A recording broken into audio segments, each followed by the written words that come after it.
Ration door delivery వాహనాలని ఎప్పుడైతే నిలిపివేస్తామని ప్రకటన చేశారో ఆ రేషన్ వాహనాలు ఎండిఏ వాహనాల మీద చాలామంది ఆధారపడి కొన్ని కుటుంబాలు అయితే బతుకుతున్నాయి. వాళ్ళందరూ ఇప్పుడు రోడ్డును పాలవబోతున్నారు. దీంతో వాళ్ళందరూ నిరసన వ్యక్తం చేస్తున్నారు, ప్రభుత్వం మీద ఆగ్రహం వ్యక్తం చేస్తున్నారు. తాజాగా ఇప్పుడు ఈ ఎండియు వ్యవస్థను ఎప్పుడైతే రద్దు చేశారో దీని మీద ఈ వాహన డ్రైవర్లు ఎవరైతే ఉంటారో వాళ్ళందరూ విజయవాడ ధర్నా చౌక్లో రేషన్ డెలివరీ వాహన డ్రైవర్లు ఆగ్రహం వ్యక్తం చేశారు.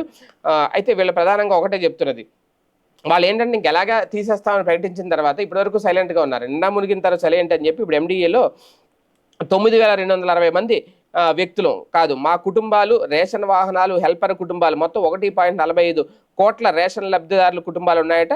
వైఎస్ జగన్ ఎండిఏల ద్వారా జీవనోపాధి కల్పిస్తే కూటమి ప్రభుత్వం జీవితాలను కూల్చేస్తోంది.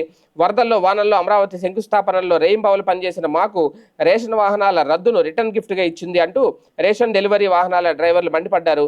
ఎండిఏలు రద్దు నిర్ణయానికి వ్యతిరేకంగా పునరుద్ధరించాలని డిమాండ్ చేస్తూ విజయవాడ ధర్నా చౌక్లో 3 రోజుల శాంతియుత నిరసనలో భాగంగా నినదించారు.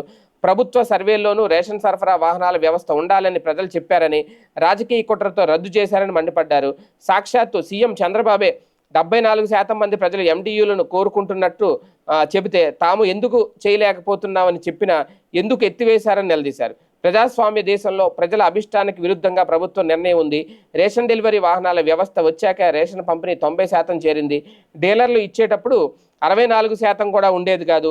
ఇంటి వద్దకే నాణ్యమైన బియ్యం వెళ్తే ప్రజలు హాయిగా తీసుకున్నారు. పంపిణీ పెరగడాన్ని కూడా అక్రమ రవాణాతో ముడిపెట్టారు.